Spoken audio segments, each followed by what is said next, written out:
Astrology friends, these are your June 2023 video horoscopes with me, Lada from AstroladaOfficial. And June we have a very monumental event, Jupiter conjunct the North Node. That's a manifestation of wishes combination. I mentioned it in some videos that this combination was when the king would gather its priests to pray to the gods, because they believe that when Jupiter is with the North Node, the prayers of humanities are heard and reach God more. So now it's time to dream big or to pray more because some wishes will come true. And there's some other important events that I'll talk about. But first I want to tell you that me and Trifon are doing a course on June the 10th and the 11th on the 100 fixed stars, most important according to ancient sources, how they play out in the natal chart, what it means to you. You can read the horoscope just using fixed stars, nothing else. That's how I read most horoscopes. And I'm starting a new big offer throughout the whole summer, every 3 weeks. Anyone who wants to learn astrology, I'll be recommending a few courses, foundational and more advanced, about a certain topic that are the essential courses, because we have more than 300 astrology courses. So I'll be recommending which are the best for certain topics, and every month I'll do a live Q&A with everyone who takes those courses. You can ask me, we can do more than one Q&A, so you can learn astrology with me, and there'll be big discount on the bundles of those courses on different topics. We start with astrology of relationships. Check it out. I'll put a link below. You can check on my website. There will be updated courses every 3 weeks, and then the discount disappears. But I will be throughout you the whole summer with every new person that joins for any questions on this process of learning with me, because we have incredible courses from incredible astrologers, and mine, of course, always will be present there. Thank you. Let's start. Cancer, Sun, Moon, or Rising, June 2023. Cancer, the whole month is under one very rare conjunction, Jupiter with the North Node. It's exact at the beginning of the month, but you will feel it probably a big part of May and most of June. So it's not just one day, it's influence, not just on the first. What I'm talking about, some of you might be feeling it already, others might feel it later. And Cancer, this happens once every 7 years only. And Jupiter is a planet of growth, expansion, so is the North Node. And so they both can grow something, make it bigger. And they're meeting in a very gainful house, the 11th house. Both Jupiter and the North Node love the 11th house from Cancer. Jupiter in Western astrology is said to give gains, rewards, winnings, and whatnot, any kind of rewards, and to be very lucky, and protection from others when it's in the 11th house. Well, now we have also the North Node. In Vedic astrology, Rahu, the North Node, in the 11th house, can make gains, can get to fulfill its wishes and dreams. The North Node actually rules the material wishes and dreams in the 11th house. So when those two join together in this 11th house of your goals and dreams, well, I can say some of you Cancers can really fulfill a dream of yours. The 11th house is one of the desire houses because it's about fulfilling worldly things. It's about getting popularity or making more money, fulfilling your desires and wishes. So this is a Kama house, desire house, and both Jupiter and the North Node fulfill desires. Actually, you be careful what you wish for, because it might just come true now. The 11th house can be titles, honors, recognitions. If you have a business, this can be your following, your clients. It can really grow now if it's your Cancer rising, for example, with the Sun and Moon as well, but to a lesser degree. It can open a door to you towards exclusive or desired position in life or place in life through the right acquaintances, through being embraced by someone. The 11th house is those that become like guardians, not guardians, but someone that believes in you and helps you. I forgot what it's called when they take you under their wing. Benefactors. So there can be some charismatic and influential benefactor for some of you that helps you, someone in position of more esteemed position of power that helps you in some way. 11th house is very business oriented, very goal oriented. So anyone that is doing business plans or anything to do with business, that can be very good for it. That can be gainful, and that can be gaining you more popularity, more following, and so on. More public exposure as well. And as well, the 11th house is friends as well. So some of you might meet new, Rahu can meet, Jupiter can be someone in higher position or foreign, Rahu is also foreign, or people with more opportunities than you, people that have seen more, have done more, more knowledgeable, that open doors for you in some way. Plus, if you're invited to some social, do Cancers, do go. You might meet someone there, or it can just open doors for you. The social, whether it's a lecture, whether it's a retreat, seminar, whatever, where you go with big groups of people, which is the 11th house, or it might be even online something that you do, but it can be like Rahu and Jupiter can open door for you there, let's say. For others, the 11th house is just their salary gains. There can be an opportunity for some of you, actually, like very rare one, to expand your salary, your gains, your earnings in some way. The reach to other markets and to other people with similar ideas as well. It's not only just about money, it's about putting yourself out there in the market and connecting with like-minded people and spreading and your ideas reaching a larger group of people. So anything like that you want to do, wow, it can be really, really successful. Okay, then on the 6th, we have Venus will enter your second house, Cancer. Many times, a lot of Cancers will, if the Cancer Sun will have planets in Leo as well, maybe Venus or Mercury. So check this out. Do you have anything in Leo? Venus will really bless it. It will stay there for 4 months. Even though it goes retrograde in August and towards September, still, it makes things so easy, much easier, blesses you. At the end, you get something really nice there, not even at the end. But already from June now, after the 6th, you might start seeing the new trends there of what is to unfold over the next 4 months in your second house. And Mars is there as well. It can be about gaining valuables, beautiful things that you desire. Maybe you wanted to desire some, I don't know, something that is valuable, like a beautiful watch or handbag or whatever.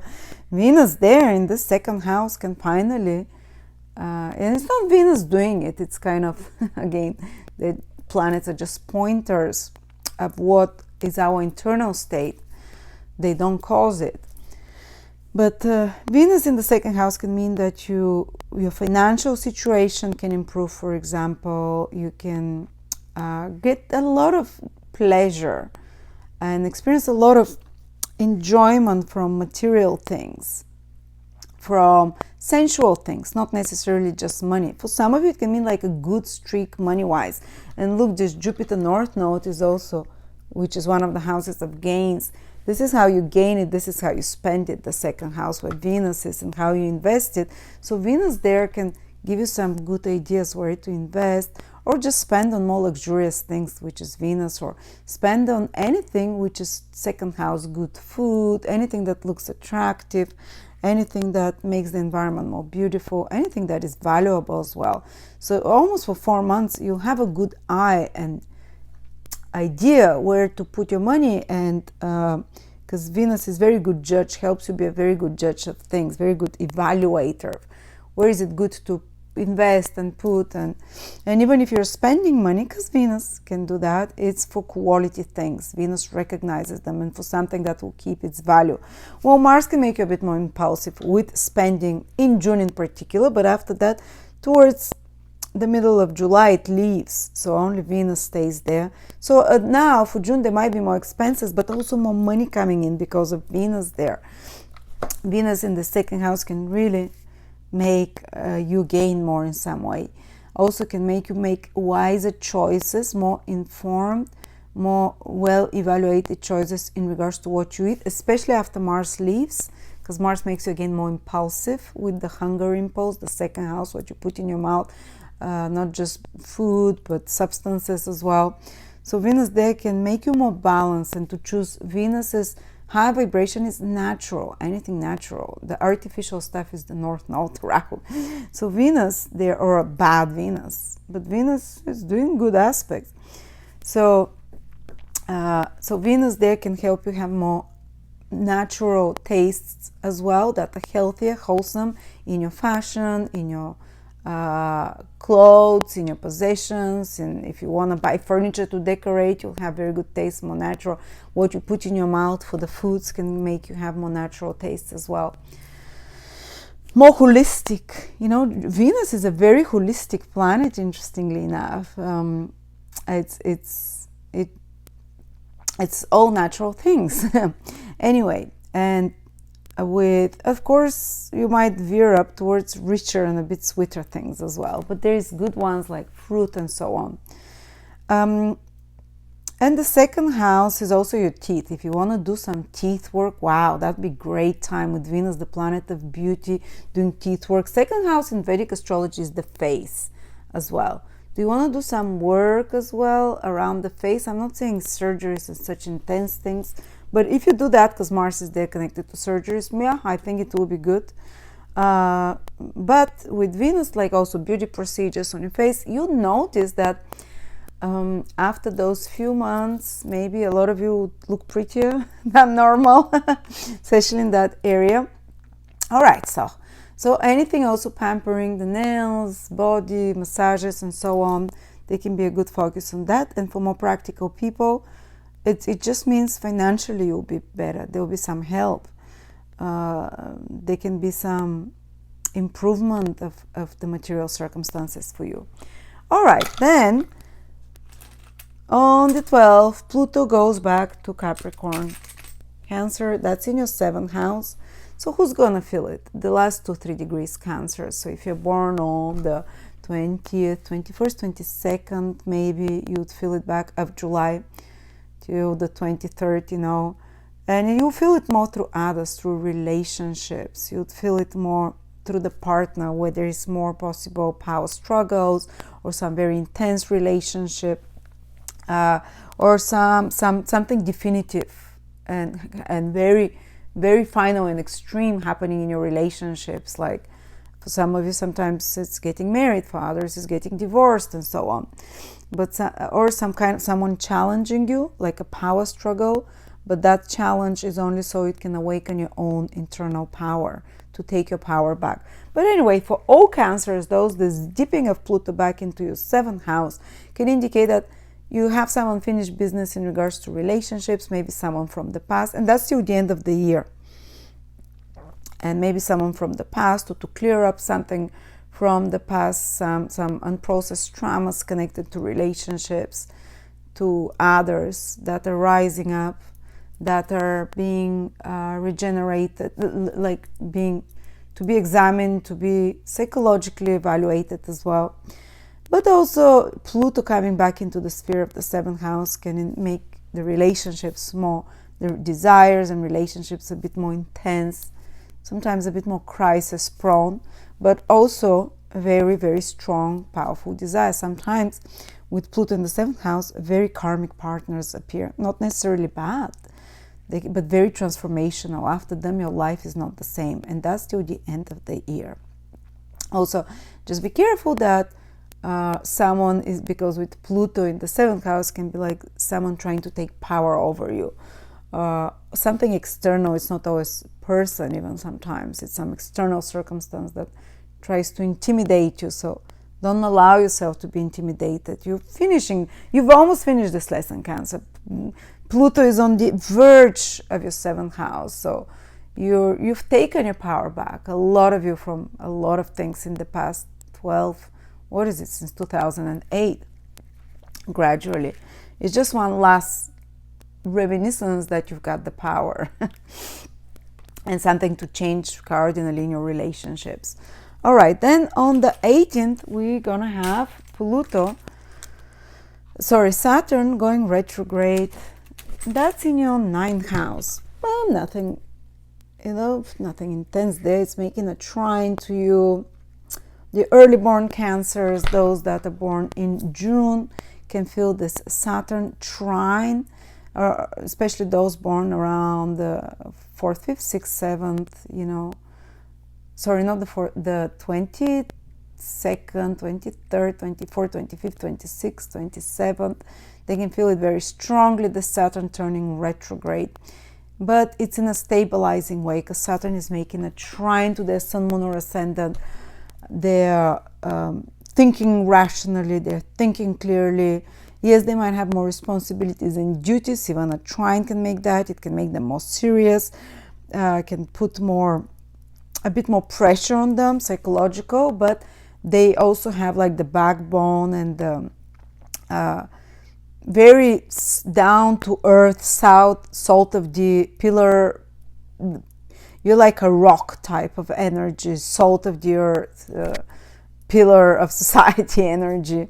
So sometimes when Saturn is making a trine, it whatever is happening now over many years ahead, it will, whatever changes you're making or whatever over many years ahead, they can be long lasting. But Saturn turning retrograde in your 9th house, let's see what it can mean. It can mean that you start re-evaluating your belief systems. For the first time in 30 years, Saturn will be retrograde in your 9th house. So sometimes it can be the beginning of a kind of an existential crisis. I remember when I had Saturn retrograde in my 9th house from the Ascendant. That was the year I started doing astrology, by the way. That was the period I started doing astrology, teaching and doing it professionally, but I was doubting it a lot. I was like, is it true? Is it not true? I had a spiritual crisis as well. I was doubting God, so I reversed to more to reading very ancient books, and I discovered Vedic astrology, ancient astrology. So some of you might return towards some more ancient ways of wisdom, study something more in depth, because you're looking for truth. When Saturn is in the 9th house and when it starts going retrograde, this kind of existential crisis of belief starts happening. What is true about the world? What is morally true? What is the right things to do? What is the right thing to do for the world morally, but also for me? What is the path to follow? So a lot of people start doubting me. Should they pre-qualify? Should they study something else? Because this is the 9th house. It's your worldview, how you see reality, and Saturn there starts reorganizing it and seeing and changing your ideals. The 9th house is what you consider ideal, what you consider worth striving towards, what you consider like a beautiful, like a, perfection somehow. And so our goals get restructured, and Saturn has 3 years to do that for you, but it's the first retrograde, so you might start doubting, is this the direction I want to go in? Or can I find more reliable teachers? Can I find more reliable sources of information, of knowledge to trust? What are we here for? Big questions in life start emerging. What am I here? What is my purpose? What am I meant to do? These are some of the big questions many of you might start asking themselves during this retrograde period. And good time to start studying, digging deep, doing some kind of spiritual studies. But on a more material level, it can mean some of you start thinking, maybe I should pre-qualify, starting to study for something, or thinking I should change my direction of studies, and so on. That can be great time over the next 2-3 years for higher education, for any courses, classes. Do it, Cancer, that can be great. But otherwise, for others, it can be more like a maturation period for your belief systems becoming realistic, you becoming more serious. The 9th house is a self house. It's a house of higher knowledge, learning, improving yourself in many ways. And Saturn there can make you work very hard. But first, when Saturn goes retrograde, you can start doubting yourself. And that doubting yourself makes you try and work harder towards self-knowledge, higher knowledge. self-improvement. So it's one path of self-improvement, but also Saturn will make sure that you're very realistic, that you don't have some la-di-da ideas about who you are, that you really kind of comb through all the unreal belief systems about yourself and the world, and all your childish beliefs, I would say as well, all your unrealistic and childish beliefs about how things work, and only the truly constructive beliefs about yourselves are left. So kind of you're building one of the cornerstones of your personalities now. A lot of self-growth happens from that. All right, so you see a lot of this deep self-searching there happening, but also on the material level, the 9th house is foreign places, documents, papers connected to foreign countries. If you want to relocate somewhere, Saturn makes you might delay those things, or it might make you travel for work. This is what Saturn is, or might make you go back to a place, foreign place, over the next 3-4 months, foreign place that you've been before, or that you've been planning to go, to get back to there, some long journey somewhere, but only if you've already been planned, or there is some kind of a condition around it as well, and it might feel more burdensome, such trips. Otherwise, new trips to new places can be a bit more difficult with Saturn retrograde. It can also make you go back to an old studies that you started and you never completed, Saturn retrograde.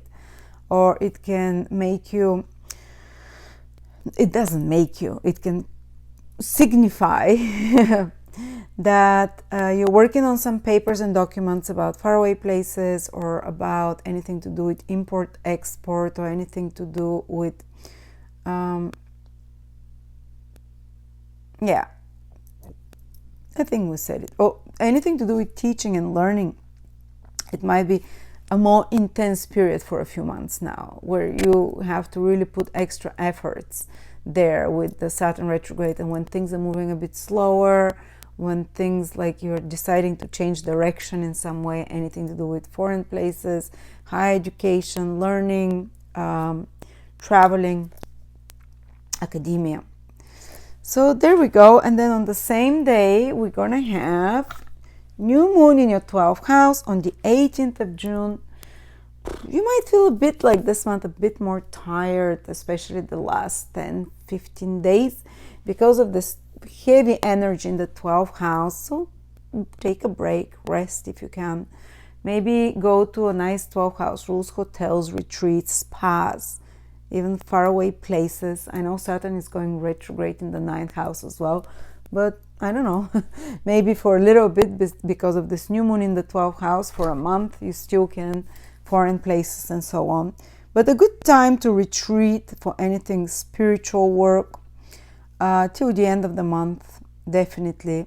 Anything to do with meditation. Wow, this new moon can really open doors there, can really open portals if you're trying to access higher dimensions or hidden knowledge, or it can just mean, and it's square Neptune, by the way, for you. So you might receive some psychic information, you might receive some messages and dreams, but there can be some confusion or lack of clarity there because of Neptune, or there can be something that is not fully known, or something even that is not fully true there.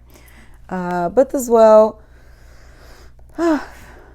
I think that Neptune can make you even more psychic, because this 12th house is activated, it's psychic. Neptune is a psychic energy from the 9th house of higher truth. Even the square, I believe it will give you some really deep insights and truths, almost like downloads that happen for you.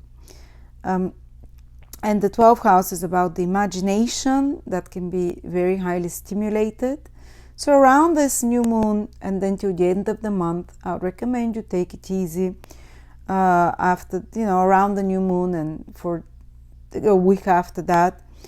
And then the sun will move into your sign, invigorate you. But there might be, in worst case scenario, some deception that happens, something behind scenes that comes to the surface that you were not aware of before. So that's the negative manifestation. The positive is busy imagination, the internal world is very fulfilling connection to invisible worlds, resting more.